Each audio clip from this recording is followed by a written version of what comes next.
Hi, everybody. It's Matt from Discover College Soccer. I hope you're enjoying the podcast, whether that's on YouTube or your favorite podcast platform. Don't forget to hit the subscribe button. I also wanted to let you know about the Discover College Soccer Study Table. This is our brand new online portal that is complete with a 14-part online course giving you all of the ins and outs of the college soccer recruiting process. There's also a wealth of resources such as checklists, templates. There's the spreadsheets that have every soccer program in the country, along with their coaches, their contact information, their social media information, some basic stats about the school, and more. Plus, there's an online community where you can ask your questions, share your wins, your losses, any questions that you may have around the college soccer recruiting process. It's all there at the Discover College Soccer study table that you can find at discovercollegesoccer.com/study table, and hopefully we will see you there. Hi, everybody. Welcome to Discover College Soccer. Today, I'm lucky enough to be joined by Coach Brandon Jackson from Garrett College in Maryland. Welcome, Coach. Thank you for having me. Yeah, thanks for being here. I've, driven through Garrett County many, many times. Grew up in Columbus, but went to school in D.C., so made that trip on numerous occasions. It's definitely pretty country, but cold and snowy in the winter. You gotta be careful, Yeah, right? 100% right. And we're kind of actually have something in common there. I'm actually from Fort Wayne, Indiana, so I drive past you on a regular basis too. So I know the flatlands and a whole lot of cornfields and not a lot of scenery to look at. But I tell you what, getting out of Garrett County, West Virginia, getting out of the mountains, my gas mileage definitely goes up. So I definitely like that effect. Well, now I'm down here in Florida. It's flatter than I think even Ohio is. But anyway, well, the cool thing is you're getting to start a brand new program there at Garrett. It looks like I guess last summer, about 9 months ago or so, you guys announced that you were adding women's soccer. So I guess the blanket question: how's it been getting tabbed to start a new program? I tell you what, it's definitely a love-hate relationship. I will say it's definitely more on the love side. It's been a lot of traveling. It's been endless conversations on the phone. I see a lot of students here at the college are like, dang, Coach Jackson, you're always on the phone. I'm like, I always got to be on the phone. So I tell you what, recruiting JUCO wise, I don't have anybody to help me out. I am the only full-time coach here. So I talk to every agent. I talk to every recruit. I talk to every parent. I am traveling a lot of times using my own money to go to these showcases. They gave me a small little budget here at Garrett College, which I'm very thankful for. But at the end of the day, I got to keep grinding. I'm not having women, knocking on my door left and right saying, I want to play at Garrett College. I've been blessed and thankful enough that I have 14 committed right now, which is great for starting a JUCO program from the ground up. I didn't have anybody in place here at the college when I started. So it wasn't like there was a freshman already here saying, oh, you got a program, I want to play. So I don't have any girls that were just given to me. All 14 has been talking to agents, talking to parents, talking to former coaches, figuring out, from them just advice and letting them be a little bit more of a mentor towards me, picking and choosing your battles. I've definitely learned a lot in my first year of what I'm going to do differently next year. And the unique thing about us, well, if I get the goal is about 18 to 20 is where I want to be for recruiting. But the good thing is, Matt, if I get all women and they have a good experience here the first year, I'm going to be returning 18 to 20 women, which will be phenomenal for maybe a sophomore year or second year in a JUCO. With that being said, we know that's probably not going to be true. But at the end of the day, if I can get, at least 10 of them to return, that makes me recruiting for the 24s, anywhere from 7 to 13, whatever it's going to be. So it's been a lot of fun. I tell you what, it's, I don't know how to explain it verbally how I want to, but I would say it's very rewarding. And there's no better feeling in the world when you get that message from a recruit saying, hey, coach, I've decided Garrett College is where I want to be. It's just this mix of emotions because you've been texting them nonstop. You've been calling, you've been trying to show them attention / give them a little bit of space. But at the end of the time, you don't want to let them know that you're not interested. So I've learned, with women, where to draw that line. I'm still learning. But I will say, like I said, the headache is I wish I had more scholarship money. I would definitely have probably 20 to 24 women by now that said, Coach, you're my top three, but I got a tuition waiver. I got this, full ride scholarship. So I've lost out on a decent amount of gals that I really think could have impacted our program and, taken us to the next level in the Maryland JUCO Region 20. Okay. Well, you mentioned, going to events and things like that. So I guess what has been your, maybe top three uh, ways that you've been looking at recruiting? Has it been talking to high school coaches, club coaches? What events have you been going to? Kind of what's been those things that have helped you get those numbers in? So for me in the fall, I try to focus on going to smaller high schools. My thought process was a lot of these girls are not being looked at by any means. They haven't been given really the opportunity. I will say that it has been it's been fruitful, but I've also sometimes the small town kids or girls they don't have the exposure to club ball. They don't understand the dedication to the grind. They more think of it as, I'm in high school, I'm just going to play for fun. So when you open that door of playing college soccer, it's kind of like, whoa, where did I can do this in college? You think I'm good enough. So, and it's also explaining to a lot of, especially when I was in Ohio for a good amount. I was over there by like the Youngstown area, went all the way to Columbus, Zanesville, all that. The junior college system is there in Ohio, but it's not very big. So a lot of time it's educating the coaches and the parents about what JUCO can really offer. But I've gone into West Virginia. I've made a point to make it to all the state tournaments. So I went to PA, I went to West Virginia, went to Maryland.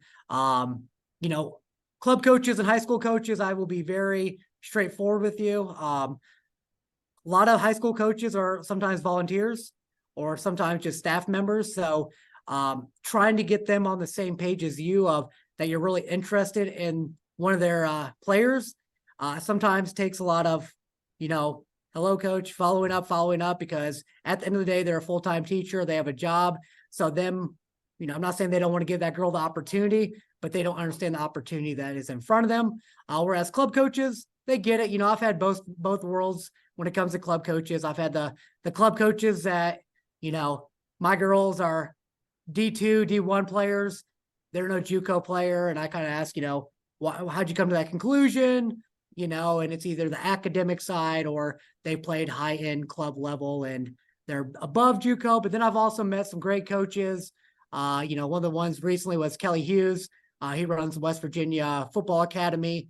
And I love chatting with him. He said, I want to do what's best for the athlete, and sometimes that might be a JUCO, sometimes that might be a D2, a NAI, whatever it's going to be. He goes, it's all about trying to find that fit for that student athlete. So I really appreciate that. Myself, I played at a junior college for 2 years down in Mississippi, and then I went to Lindenwood in St. Louis. At the time they were D2, now they're D1, of course. But so it's been a journey, but I loved the JUCO route. And that's why part of the reason why I wanted to coach here, because I'm a huge advocate for the playing time, for gaining that experience for the smaller classes, because that's what I needed. So recruiting, back to your question, I've kind of gone all over. I went to a lot of small town schools in the middle of nowhere, Ohio. I thought I was going to get lost a couple times. Spent a little bit more money than I wanted. I learned, moving forward, focusing on the showcases had kind of been my bread and butter, getting to those early. When I go to showcases, I don't go to the top tier, whatever that's going to be, the elite group, whatever it is. I don't waste my time. There's a lot of great talent out there, but a lot of those females are being looked at by, as mentioned, D1, D2. And I'm not saying they can't play to JUCO, but they're probably not going to give me the time and day. So I usually, if there's, 4 different brackets for tier levels, I'm looking at the 3rd and 4th one with girls that, not saying they're not given the opportunity to be at the high end, but these are the girls that, enjoy playing. They want to play in college.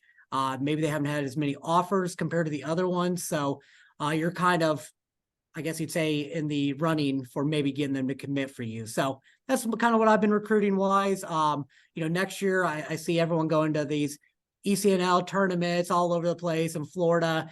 I think I would like to go more on the building relationships with coaches.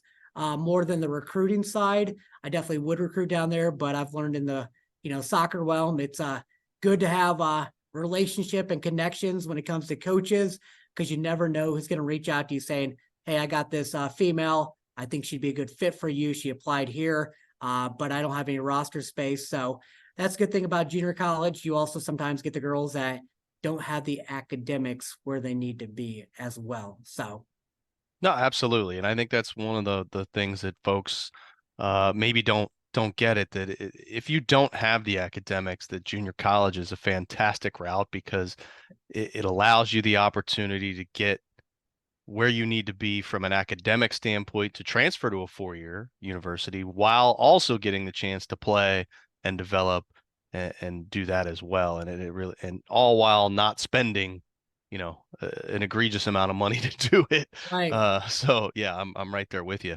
Um, well, one of the things you mentioned was, you wish you had more scholarship money, and I think just about every college coach will say that. Um, so can you just help us understand, what division level you are within the NJCAA? What does the scholarship situation kind of look like at Garrett? Or, if you can give us a little bit more on what an average cost of attendance would be, for Okay. someone Okay. who might be looking at going. Okay, so we are NJCA, Maryland JUCO Region 20, and for NJCA, we're actually Division 2, so we have athletic money available there. I will say, I won't go into depth with numbers, but I will say, our budget line is definitely smaller compared to a lot of junior colleges that I've chatted with in the region itself. I always make the joke, to parents and coaches that I'm selling ice to an Eskimo, because I truly got to find gals that, want that opportunity, want the smaller, classroom sizes. That's what Garrett College really has to offer. We have a lot of pre-nursing students, occupational therapy, criminal justice, whatever it's going to be. Being in a class of 10 to 15 is kind of their bread and butter compared to going to a class and being in a hall of, 40 to 60 students in there. So with that being said, what was that third part of your question you asked? You asked about the Just region. just average cost of attendance. If Oh, I okay, was okay. coming to, whether it's in-state, out-of-state, kind of just what all that looks like. I'm not holding to hard numbers here, but just give me a rough idea. Okay, okay. So for out of state, of course, everything goes up in price. You're looking for full-time status, which would be about 30 credit hours. You're looking at right about $10,000. Now for in-state, that of course is a little bit cheaper. I think that's about 7,500. And then of course we have special in-county rates. You need to think about Garrett College as well. If there's any girls, listening or coaches, we have special border rates for West Virginia and Pennsylvania. So if the girls live in those certain counties and they go into certain majors, they can get in-county tuition, which is, I think, ends up being about $3,500 for the year, which is really, really cheap. So not the cheapest college in the world by any means. I've, of course, researched, junior colleges in Ohio, junior colleges in Oklahoma, and I would say we're probably about anywhere from $2,000 to $4,000 more expensive for a junior college compared to most states. The bad thing about, being here at Garrett College and being in way Western Maryland, we're off a formula for our credit hours, and we had to stay in line with the state. So a lot of times I feel like the state forgets that we're Western Maryland and we only have 700 students that are enrolled here. Whereas if you're at Montgomery Community College, Howard, that formula looks a little bit better for them compared to us. So I will say our budget line for scholarship money, is smaller. But I will say, I think they wanted to see what the first year could look like. So I'm hoping, I'm kind of praying that maybe moving forward, they can kind of expand that a little bit. But you got to be creative in the way you sell the program. You got to be creative and, doing your research. I don't want to give out all my tools for success. But when I go to showcases, a lot of coaches will sit down there by the fences and kind of take notes. I am observing. So I am looking into the crowd and I'm observing parents as they yell. So what I do is at halftime, I might make my way up to the crowd and I start talking to parents, introducing myself, explaining the college. Because if you can get mom and dad sold on the program, there's a decent chance that you have an opportunity to get that female to come play for you. So I don't sit down there. I'm a very personal guy. After the game, I'm going over, I'm talking to the coaches. I think that's maybe unique about me compared to a lot of coaches out there that are just going to email the coach saying, hey, I was there. I saw you play against so-and-so. I'm interested in these players. I'm going up there so they can put a name with the face and saying, hey, this is who I'm interested. Let me know if they're available, what's going on. So everyone has their own comfort zone, but I've learned, starting a new program, you got to grind. You got to keep pushing. I've definitely had way more denials than I have an acceptance, but you know what? It's, for 14 girls and the goal to get to 20, I think we're well on our way. And I think in the long run, it's going to pay off for the program and just setting that foundation. Oh, Nope, my fault. no, you're good. You're Uh, good. yeah, it definitely sounds like it. So one of the things you mentioned earlier was you said talking to coaches and parents and players, but you also mentioned agents. So are you looking at international players at all? Has that been part of Oh, your yeah. recruiting process?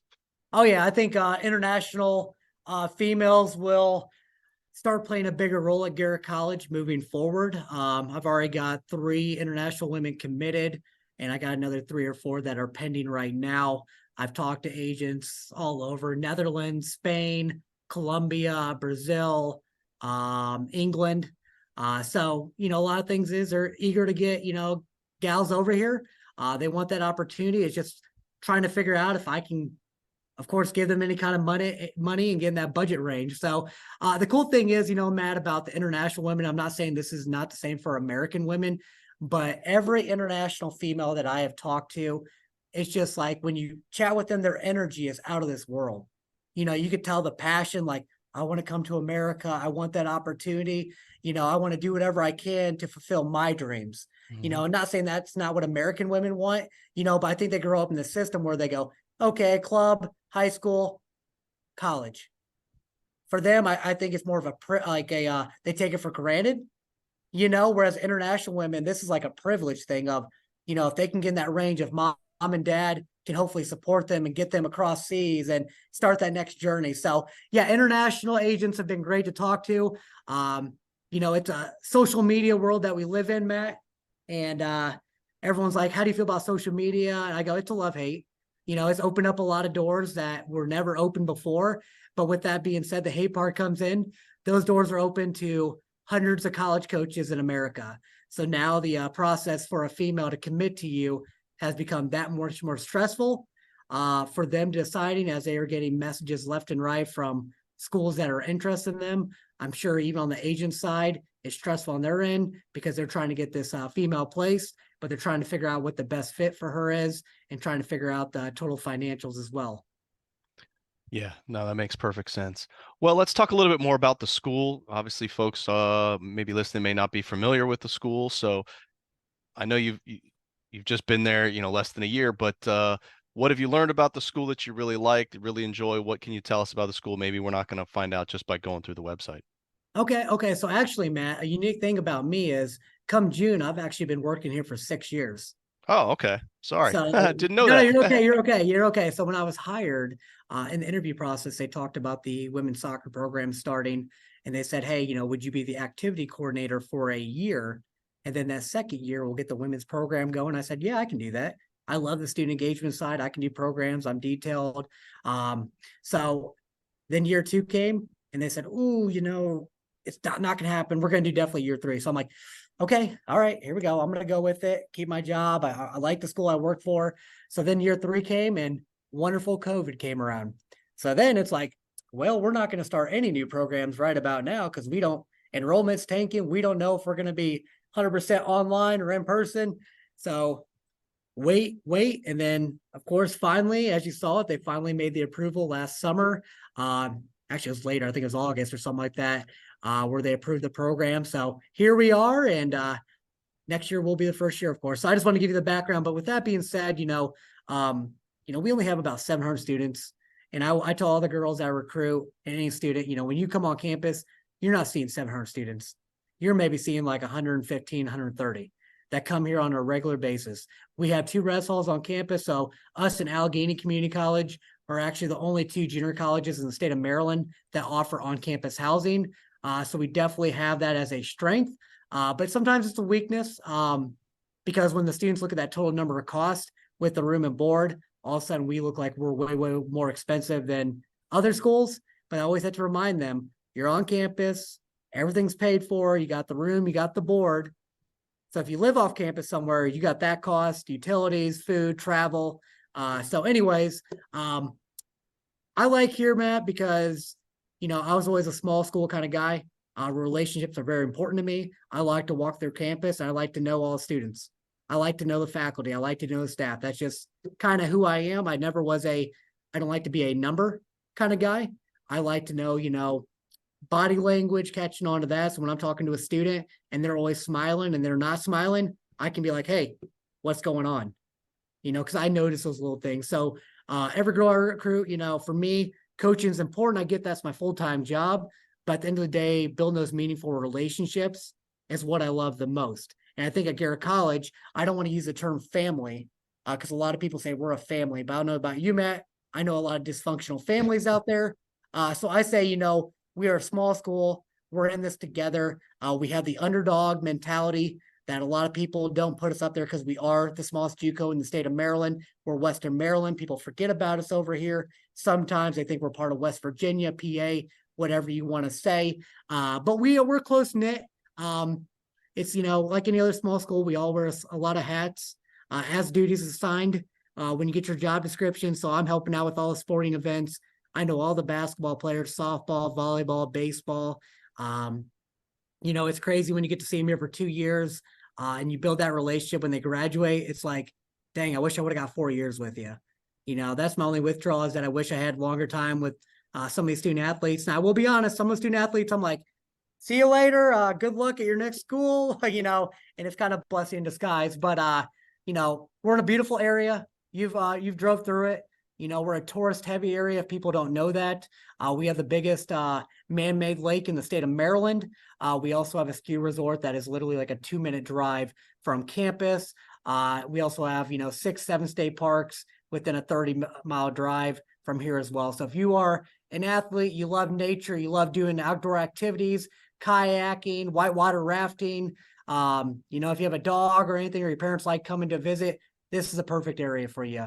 Matt, we live in a crazy world, as you see on the news. Hate to say it, there's shootings or all this robbery, theft going on. But I always tell all my recruits and their parents, I'm not saying it can't happen in Garrett County, but I will take my chances any day being here, living in a safe community where you could get away with keeping your door unlocked. I'm not saying you should do that, but if I did forget, I think you'll be okay coming back and having your car in the parking lot and all your belongings. So it's unique here.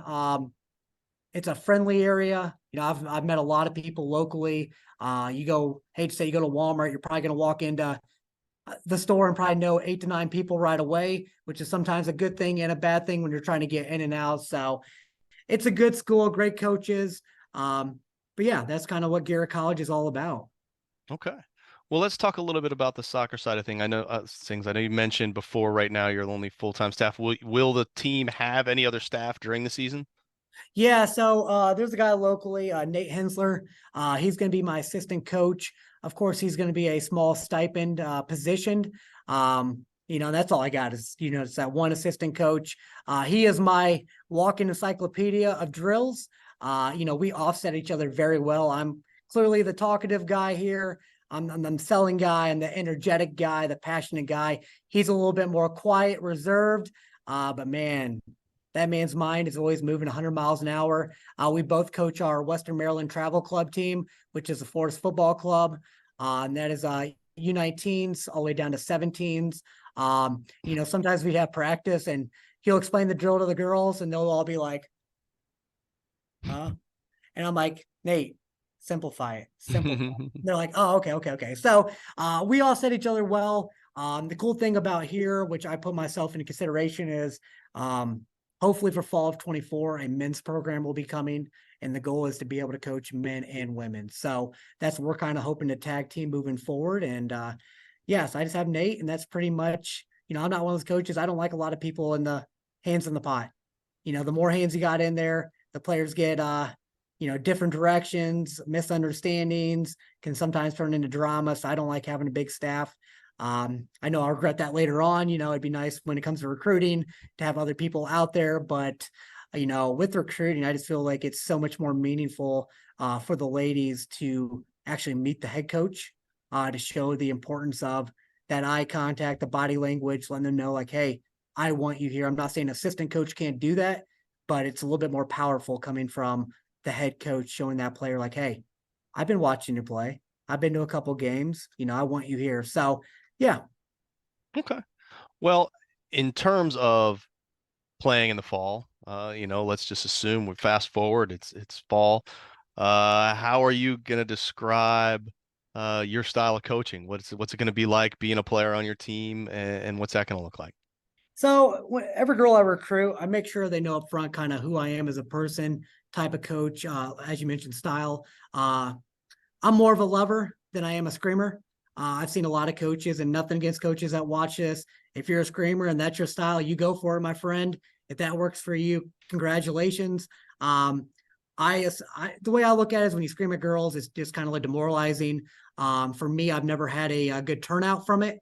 They shut down a little bit easier. I also, at the end of the day, Matt, we're a junior college. I'm not saying we can't be competitive, but a lot of our females are doing this because they love the game. If they don't love the game, they don't want to be part of this team. You know what? They're going to turn in their jersey and say, "I've had enough." Because clearly they're not on full ride scholarships here. So they're kind of, I'm not saying volunteering to do this, but they're doing this because they want to be a student athlete. They want to be part of something bigger. So my style is, if I got an issue with a gal on the field, I sub her out, let her take a deep breath. We're going to talk about it. My job is to develop. I want to develop not only on the field, but off the field. I want to make sure that all the girls that commit to me, that you're not just a number. After we get done with that first year of you playing for me, we're going to talk about where do you want to go next. Some coaches will look at me and say, why are you opening that door? Because I've seen a lot of girls as sophomores at junior colleges, even guys that are scrambling to find their next home. They have no idea where they want to transfer out next. And I made the commitment, especially to my international women, saying, after your first season, let's start talking about where you want to go next and what your fit's going to be. So making sure that you have doors open. But coaching style out there, Matt, I'm very possession based. I don't like kickball. I don't know a lot of coaches do, but I'd rather have the ball than turn the ball over.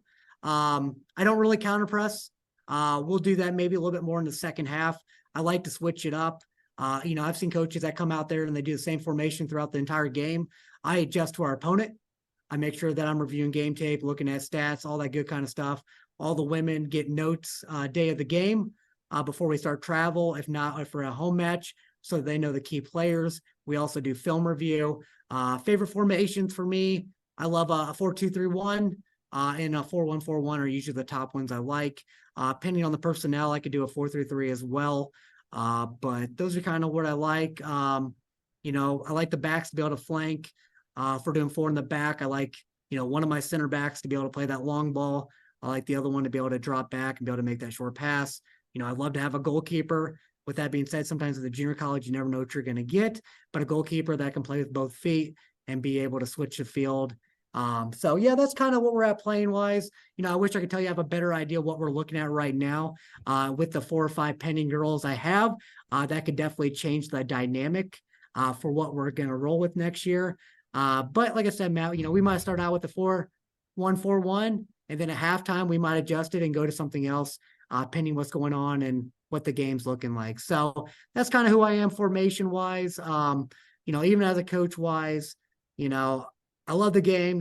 I can tell you a story real quick. I was talking to a female and her dad from Scotland about a month ago, and I got done talking, and I asked the dad, I was like, you have any question? He goes, Coach, I got to admit, you are the most passionate coach I've ever met. And I go, what do you mean by that? He goes, man, Scotland coaches, they have no emotion. You're over there smiling, you're energetic. I can tell you got passion for the game. So I said, I appreciate that. So I told all the women, I'm not the oldest guy in the world. I'm not the youngest by any means, but I bring energy every day. That's not going to change. This is going to be a fun experience for the girls. Life is short. If you get the opportunity to play college soccer, I loved my experience. I'm trying to make sure that they love their experience as well. So that's kind of what I sell when it comes to Garrett College and who I am as a coach. Do I know every drill, Matt? No way. Do I have every fancy license in the world? No, I do not, Matt. But I know the game. I know how to talk to young adults. I know how to talk to parents.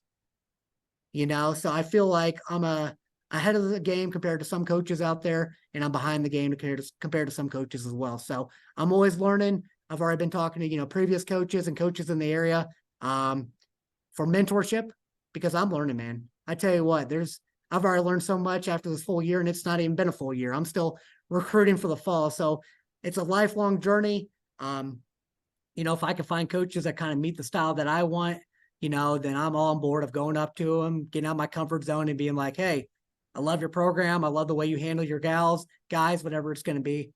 I want to learn. So, some coaches give you the night and day, some coaches are like, I'm too busy for it, and that's okay. So. Well, I've been lucky enough to I've talked to you, I've talked to Allegheny, I've talked to Frostburg, so I know some folks up in that area, and they're all just good Okay. people. So I love it. Well, hey, Coach, we've covered a lot of ground. I want to end with just one last question, and that is, if there was one piece of advice you had for any high school aged person going through this college recruiting process, what would that be? Ooh, okay. I would say the biggest piece of advice that I've learned along the journey is just communicate. Communication's key in everything in every part of life. If you're not interested in the program or you are, communicate both messages. Let the coach know. I've spent, numerous hours and days and weeks, sometimes chasing certain players. If your mind's made up, just let me know. No coach is going to take it to heart, or they shouldn't. We all win and we lose battles, and that's okay. But communicate. Don't just ghost them, because when you get in the coaching world, it's a small world. You never know if you open that door and you close that door for a coach and things don't work out at the next school. And all of a sudden you're like, hey, coach, you got a roster spot, and all of a sudden you're like, oh, wow, I haven't talked to you in like 6 months, whatever it's going to be. So communication, just let them know what's going on. Like I said, that goes beyond soccer. That comes down to your professors. That comes down to life in general. So communication. And then the last part of it, I know it's the second part, Matt, you asked for one. I'm going to say, just enjoy it. Enjoy college, enjoy soccer. You're only going to get it for 4 or 5 years. You're never going to get these days back. Enjoy it while you got it. There's days where I still talk to my teammates and we talk about, what we went through and the memories. So you're going to enjoy the process. It's a little overwhelming at the beginning when trying to figure out the school is the best fit for you. But once you get there, the tears, the pain of, preseason cardio, the pain and the tears of winning and losing, the pain and tears of injury, setbacks, whatever it's going to be, it's all going to be worth it in the long run. So communication and just enjoy the game. So that's what I got. All right, Coach, really appreciate it. Wish you the best of luck wrapping up this first class of yours. Wish you even more luck for the fall season. And if you do change your mind and get down to Florida for any of the recruiting events, give me a shout and we'll get together. All right. I appreciate it, Matt. Thank you so much. Thank you, Brandon. Take care. Yeah.